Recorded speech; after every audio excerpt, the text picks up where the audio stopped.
Right so read करते हैं बस फाइनल आपके 5 मिनट चाहिए okay will read it the celiac disease malabsorption syndromes okay can cause diarrhea steatorrhea I discussed these causes okay diarrhoea किस वजह से होता है आई टोल्ड यू कि जब कार्बोहाइड्रेट की ब्रेकडाउन नहीं होती राइट कार्बोहाइड्रेट एब्जॉर्ब नहीं होता so that will lead to diarrhoea steatorrhoea किस वजह से होता था और वेट लॉस आपको बताया था ना मैंने फेट लॉस जब होता है ना बॉडी से so that will lead to steatorrhoea and weight loss okay weakness किस वजह से होती थी प्रोटीन डेफिशिएंसी की वजह से ओके नेक्स्ट है वाइटामिन एंड मिनरल्स वाइटामिन कौन कौन से vitamin specially vitamin KEDA vitamin कीड़ा ओके वाइटामिन कीड़ा राइट वाइटामिन कीड़ा उसके अलावा mineral deficiencies specially calcium and iron celiac disease में मैंने बताया था right screen for faecal fat right and Sudan stain अच्छा इसके लिए कौन सा स्टेन करते हैं मेल एब्जॉर्प्शन सिंड्रोम के लिए Sudan stain okay sorry so we'll discuss about the celiac disease it is also called as gluten sensitive enteropathy right ये इसमें क्या है कि ग्लूटेन जैसे ही खाते हैं ना पेशेंट्स ग्लूटेन डाइट आपको पता ना वीट वगैरह में क्या होता है ग्लूटेन राइट ये देखो वीट है ये इसके अंदर क्या है ग्लूटेन राइट तो ये जो पेशेंट होते हैं ये ग्लूटेन सेंसिटिव होते हैं जैसे ये ग्लूटेन खाते हैं ना इनके जो GIT है ना उसमें इन्फ्लेमेशन होती है स्पेशली स्मॉल इंटेस्टाइन में राइट एंटेरोपैथी नेक्स्ट है सीलियक स्प्रू इसकी वजह से क्या होता है डायरिया होता है स्पेशली डायरिया क्यों होता है जब कार्बोहाइड्रेट एब्जॉर्ब नहीं होता okay next autoimmune mediated intolerance of gliadin protein found in wheat barley rye right तो ये ग्लाइडिन प्रोटीन किस में मिलता है हमें wheat barley rye etcetera bread में भी मिलता है right bread associated with HLA-DQ2 and HLA-DQ8 this is an MCQ you have to remember this okay ये होते कहाँ पे ये antigen presenting cells में होते हैं do you remember this I told you about these right इनके ऊपर जो है क्या होता है ऐसे रिसेप्टर्स होते हैं राइट इनके ऊपर इस तरह से रिसेप्टर्स होते हैं उन रिसेप्टर्स का नाम क्या है HLA-DQ2 या DQ8 एंटीजेंस ओके इस तरह से क्या होते हैं उनके ऊपर रिसेप्टर्स होते हैं राइट HLA-DQ2 और HLA-DQ8 किस पे होते हैं एंटीजन प्रेजेंटिंग सेल्स में और ये क्या करते हैं ये इसके साथ बाइंड करते हैं राइट डीएमाइडेटेड ग्लाइडिन के साथ फिर उसके बाद ये सारा मैकेनिज्म होता है ओके ये हर ह्यूमन बीइंग में नहीं पाए जाते राइट ये HLA-DQ2 और HLA-DQ8 कुछ ह्यूमन बींग्स में पाए जाते हैं और उसकी वजह से क्या होता है फिर celiac डिजीज़ होता है नेक्स्ट है नॉर्दर्न यूरोपियन डिसेंडेंट स्पेशली किस में होते हैं नॉर्दर्न यूरोपियंस में ओके नेक्स्ट है primarily affects distal duodenum and और proximal जियोजेनम okay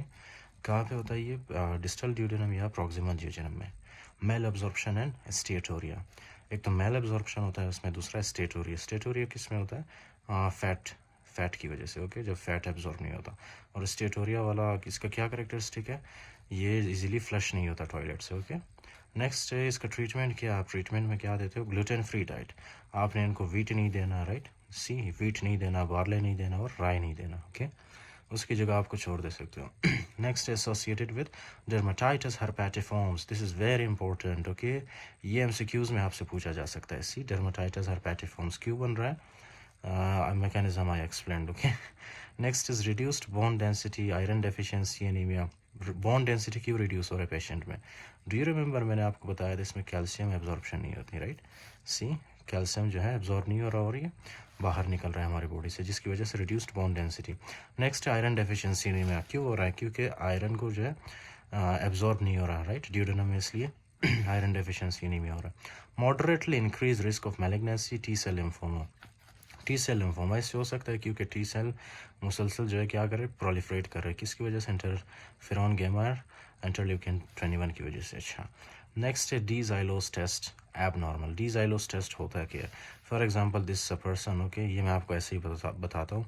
D xylose test में क्या होता है डी ज़ाइलोस टेस्ट ज़ाइलोस एक शुगर होता है राइट शुगर क्या करता है शुगर आप देते हो पेशेंट को राइट ये शुगर क्या होता है शुगर जो है स्मॉल इंटेस्टिन में आता है ओके स्मॉल इंटेस्टिन से ये एब्जॉर्ब होके ब्लड के अंदर चला जाता है ये है ज़ाइलोस आ गया हमारे पास ब्लड के अंदर राइट फिर ब्लड से ये कहाँ पे जाता है ब्लड से ये किडनी में जाता है ओके ब्लड से ये कहाँ पे जाता है किडनी में और किडनी के थ्रू ये कहाँ पे आता है यूरिन में ओके तो पहले आप ज़ाइलोस देते हो डी ज़ाइलोस पेशेंट को आप ज़ाइलोस देते हो राइट पीने के लिए ऑब्वियसली फिर उसके बाद जो है आप 30 मिनट से 1 घंटे के बाद आप क्या करते हो यूरिन टेस्ट करते हो यूरिन में आपको क्या मिलेगा जाइलोस, राइट। अगर आपको यूरिन में जाइलोस मिला, राइट, सो दैट मीन्स के कोई मेल एब्जॉर्प्टिव सिंड्रोम नहीं है, राइट, कोई मेल एब्जॉर्प्शन नहीं है, इसका ड्यूडेनम बिल्कुल परफेक्टली काम कर रहा है। अगर आपने जाइलोस दिया और जाइलोस आपने आधे घंटे के बाद आपने चेक किया कि यूरिन में आपको जाइलोस नहीं मिला, राइट,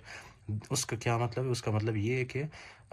इसका जो इंटेस्टिन है ना, ये ड्यूडेनम, ये ख़राब हो चुका है, राइट, इसीलिए जाइलोस को ये एब्जॉर्ब नहीं कर पा रहा, राइट। सो डी जाइलोस टेस्ट एक ऐसा टेस्ट है जो कि क्या करता है, हमें बताता है कि इसका ड्यूडेनम ठीक है या नहीं, इसका ड्यूडेनम शुगर वगैरह को, प्रोटीन वगैरह को एब्जॉर्ब कर पा रहा है या नहीं, या तो फिर अगर ये डैमेज हुआ हो तो भी वो डी जाइलोस टेस्ट हमें बताता है। ओके, तो क्या होता है जब डी जाइलोस टेस्ट करते हैं तो हमें क्या होता है, यूरिन में जाइलोस नहीं मिलता। क्यों? क्योंकि यहाँ से ये जो ड्यूडेनल के सेल्स ये डैमेज हो चुके होते हैं, तो इसलिए इसे एब्जॉर्प्शन नहीं होती जाइलोस की, तो हमें यूरिन में नहीं मिलता। So that is called as D xylose test abnormal. Okay, next is serology. Serology जब आप करते हो, already I have discuss this okay in very detail. Positive and IgA anti tissue transglutaminase. Okay, अच्छा, ये जो है बेस्ट इनिशियल टेस्ट है। Okay,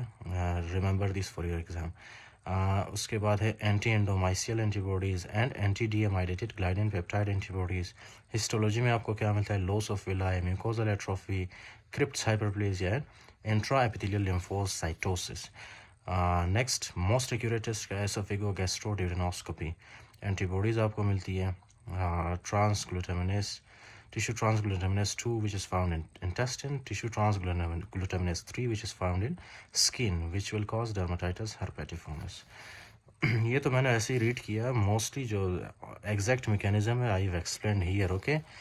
here, so if you watch these lectures, first and second lecture, then you don't need to read the book, because exactly जो चीज़ें book में बताई गई है, राइट, उससे मैंने ना यहाँ ना वहाँ कुछ भी मैंने जो एक्स्ट्रा या कम डिस्कस नहीं किया। सारा जो भी बुक में बताया गया I have discussed here. Okay, the mechanism, so you should see the first and second lecture, watch the first and second lecture.